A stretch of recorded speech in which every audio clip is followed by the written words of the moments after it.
Nagbahagi ngayon ng isang video ang dating miyembro ng SBSI na si Ma'am Diane Dantes at ibinunyag niya ang umano'y protector daw ng mga kulto. Narito ang buong pahayag ni Ma'am Diane Dantes.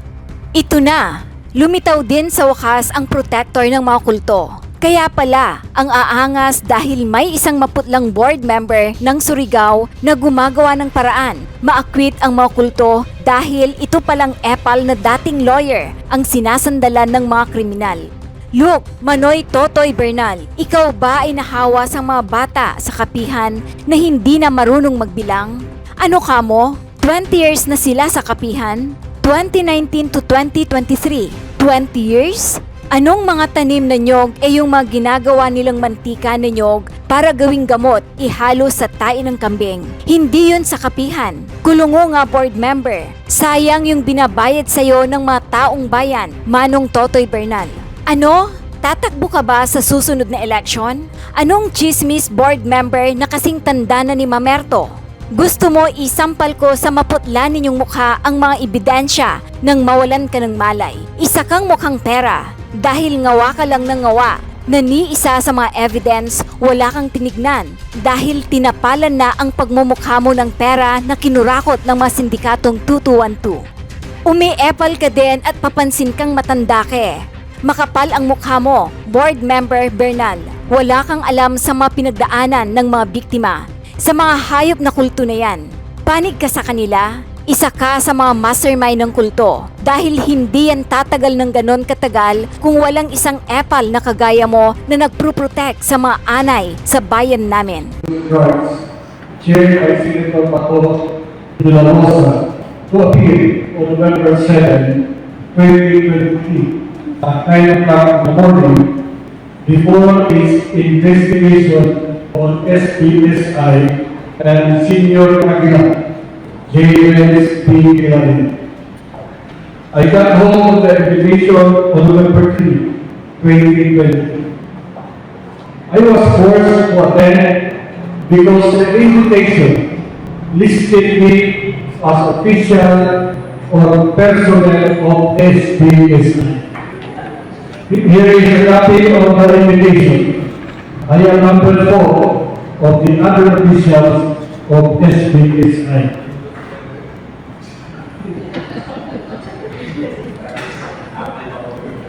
I was number 4 in the list marked up together with other respondents facing the same investigation. This was a matter of concern to me, in fact, a serious concern, because it was all over social media that I was invited as an official of SBSI. But I was never allowed to speak despite my private conversation with the staff of Senator de la Rosa, to allow me a few minutes of the Senate's time. Although I apologize that if I cannot be accommodated because of the limited resource of speakers. In short, I and my staff, Mr. Jose Maria Vasquez Quino, were simply reduced to mere speculators. As you know, we took the last flight on Monday, November 6 from Butuan City and arrived 10 o'clock in the evening. And we went for a hotel. And I got hold of a PPA newspaper where the one headline for the day is that arrest warrants were already issued by the RTC Cluster Dual in the back. My greatest fear then, Mr. Chair, is that considering that I was invited and included in the list of SBSI, I may be also arrested for the wrong reason. However, as a lawyer trained in the practice of law for nearly 36 years, I self-assured myself that if due process is to be observed, I cannot be arrested.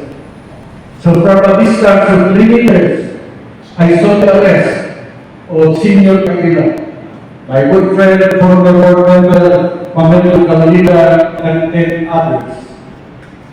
I had a short conversation with Mr. Agila, and I told him that warrants of the arrest have been already issued, and any time now, this will be served on them. I told him it's better that way because the court had provided due process which was denied them in the Senate. The hearing for the day, Mr. Chairman, Your Honors, was all for assumed since the warrants of arrest were already known beforehand. Both senators were already aware that any time the sheriff will serve those warrants of arrest. Just like in a melodramatic script, the order of contempt was immediately lifted and the investigation was permanently adjourned. Thereafter, the warrants were served and all the respondents, now accused, were arrested and swiftly led to an exit tool. That was the last time I saw my good friend, Manuel. Mr. Chairman, if my name cropped up in the Senate investigation, it is most likely because I presided in the committee and back hearing of this agreement, which resulted to the invalidation of Socorro's Municipal Ordinance Number 6, Series of 2023. I drafted the interim committee report, which found the ordinance as a good study of class legislation. It was singularly focused on SBSI and the Kapihan community of Barangay Seville, while keeping silent on the two large groups of the Maharlika Nation led by the Dizon family and the farmers led by the Parot family, where most of the top officials of the AGILA LUMANTAD are affiliated. In as far as the same municipal ordinance, Your Honors, which was strongly pushed and defended by the LGU's spokesman, Emilio Franco, we found the same to be oppressive and just and illegal. The cited Commission Code, Section 444 of 7160, is not applicable, and its interpretation by Mr. Santo is misplaced and erroneous. Apparently, Your Honors, Mr. Santo and the local officials of Socorro succeeded and, in fact, celebrated in triumph in their photo ops after the hearing in the Senate. I was invited by them, but I refused because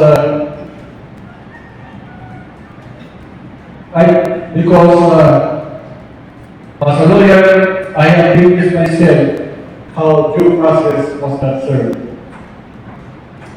So many blatant hearsay evidence were admitted as the truth in spite of the protest of former board member Manuel Agila of the unfairness of the proceeding.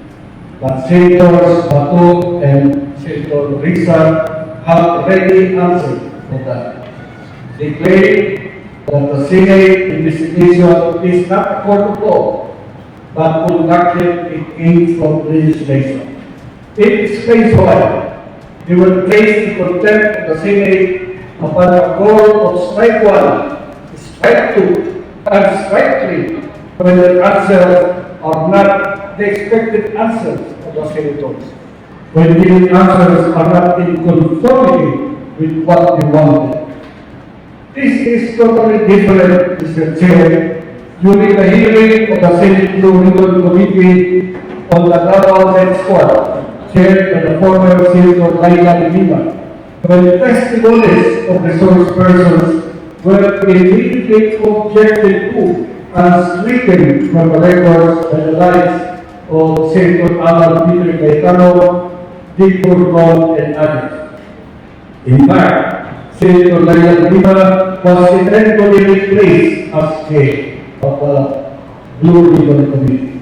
But let me go back to the Senate investigation on SBSI, Your Honors.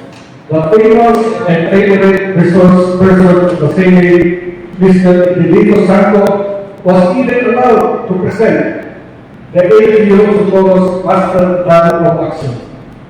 Mr. Santo pushed not only for the immediate cancellation of the Panama contract between DER and the SBSI, but for the forcible demolition of the community houses at City Kapiran, so that SBSI members will be forced to leave the area, and for all of them to return to where they originally came from. The LGU asked for a budget of 169 million pesos from the provincial government and the national government for the planned reintegration of the displaced members of SBSI living in Sitio Kapiran. Trust me, the proposal is bad, Your Honor. I have to warn all of us that Mr. Santo and others have a private agenda. What is evident, Mr. Chair, is that we want to dismantle the number one competitor in political group in Surigao, the SBSI, which has about 4,000 or more members, and make all of the members is scattered all over Surigao and outside the Surigao without a leader. But with the cancellation of the SBSI's contract with the dealer, the land area of about 400 hectares will now be open for application for stewardship to all groups. Nagpalilang na ang mga grupo na interesado na mag-take over sa kapila. Most likely, it will be the groups identified and sympathetic to Mr. Santo, the mayor and vice mayor of Surigao. Forget about the improvements, the houses, facilities, the commercial and fruit-bearing trees, and dump trucks, all the mangrove trees, planted all over the land, and the years of cultivation by the general membership of SBSI. Kahayahan nila. Ang mga membro sa SBSI ang naghagod, nagtalong, lagi na pangalawa ang mukhaw, buhates o magpakinulos. However, as a lawyer and member of the Sangguniang Pangalawihan of the province, also because the allow me to reiterate the call of our Governor, Robert Lincoln Esparza, for the national government to immediately step in and look after the plight of the members of SBSI, who will be displaced by the impending cancellation of SBSI Park Farm, because it will be another humanitarian crisis. We should support the on-site reintegration development plan of Governor Robert Lincoln Esparza without need of physically driving away families and members who have been in the area for more than 30 years and invested the lifetime savings and industry over the land awarded to SBSI.